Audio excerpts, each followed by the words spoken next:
Ja. Men man kunne prøve for eksempel en helt ny form for camping, nemlig skycamping. Det kunne være, det kunne lokke. Ja. Altså sove i telte, som hænger i træerne inde i skoven i 1,5 til 2 meters højde over skovbunden. I Systofte Skov på Falster, ja, der kan man bogstaveligst forstand campere og sove i træerne. Og vi var med, da et par danske familier havde valgt at booke et par af de svævende telte for weekenden. Og sådan lød det, da Alfred Heilskov Jensen og Julius Højby Olesen indtog det første telt. Det er mega fedt! Hvad siger I, drenge?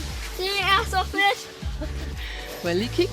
Ej, hvor ser det sejt ud. Alfred! Der er sgu da god plads, Må jeg lige have dem med? Det er jo ligesom en UFO. Jeres helt egen UFO. Ja, nu hedder det altså ikke mere at ligge i telt, men at hænge i telt. Du kører sådan cirka 1 kilometer ind i skoven, så kommer du til en lysning med bålplads, en bueskydningsbane, masser af tumleplads, og mellem træerne i skoven, ja, der hænger store UFO-lignende telte i forskellige farver spændt ud mellem stammerne.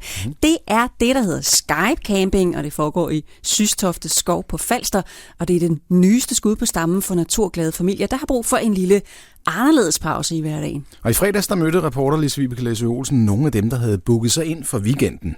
Det ser hyggeligt ud, familien Mogensen. I sidder her ved bålet, og hvad er I i gryden? Vi har en gang spaghetti, eller kødsovsen først, og så kommer spaghettien senere. Og I er simpelthen bare ude i naturen, midt i skoven? Midt i skoven. Så er vi jo samlet som familie uden alle de tekniske hjælpemidler, iPad og mobiltelefoner, bare hygge og leg. Og synes faderen herover også, det er dejligt uden mobiltelefon og alt det andet? Ja, rigtig meget. Det er rigtig fint med at bare sidde og slappe af med bål og sidde og nyde at være familie. Og så er der hængekøjerne, eller hvad vi nu skal kalde dem. Hvad siger I til dem? Ja, jeg har ikke været nede og set dem endnu, men de 2 piger, vores piger, de har. Det bliver sjovt, tror jeg. Astrid, du og søster har været oppe i teltene, som hænger i træerne. Ja. Hvordan er det? Det er sjovt, fordi det buler sådan lidt ned. Og det føles ret sjovt, at man er lidt højere, end man plejer. Eller i hvert fald sidder ned, imens man er højt op. At det føles som om, at man svæver i luften. Kan man så se skoven og træerne derinde fra teltet? Nej, fordi der er ikke nogen vinduer der. Så man kan ikke se noget. Nu venter der sådan en nat forude. Hvordan tror I, det bliver? Ja, jeg tror, det bliver godt. Pigernes største bekymring er, når de skal tisse. Så må vi jo ud af teltet. Så må ikke vi overlever. Thijs Isgaard, et godt stykke ind i skoven, så kan man nu komme til at skycampe. Det er din idé. Hvorfor tror du, at det her det er noget, der godt kan blive fremtid? Jeg tænker, at det kunne være en god idé at dele vores egne oplevelser af skoven hernede. Vi synes, det er rart at gå herude, og det vil være en ideel mulighed for folk at komme ud og opleve skov på en ny måde. Og være sammen med deres familie, i stedet for at sidde derhjemme ved computeren. Så komme ud og bål og sove i nogle telter. Så er det lidt anderledes at blive hævet op i luften og hænge og svæve.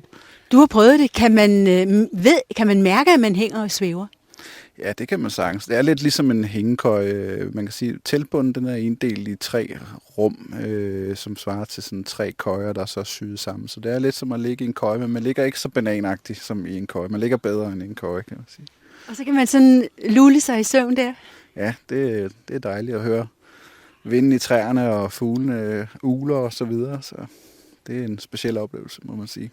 Hvem tror du vil benytte sig af det?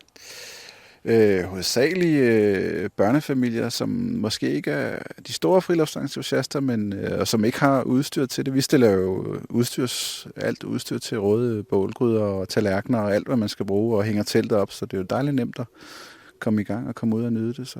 Og hvorfor er det, at man skal hænge i træerne? Altså, hvorfor kunne vi ikke bare fortsætte med at campere nede på jorden og på campingpladser, som vi har gjort i så lang tid? Det her, det giver bare en mulighed for at komme helt ind mellem træerne.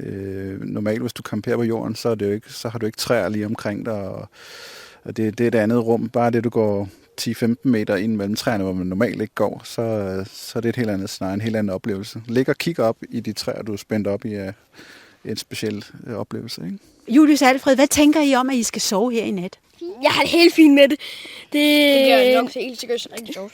Det er en af de største oplevelser, jeg nogensinde har prøvet. En af dem. Tror I det? Hvordan tror I, det bliver? Det bliver jo mørkt. Fint.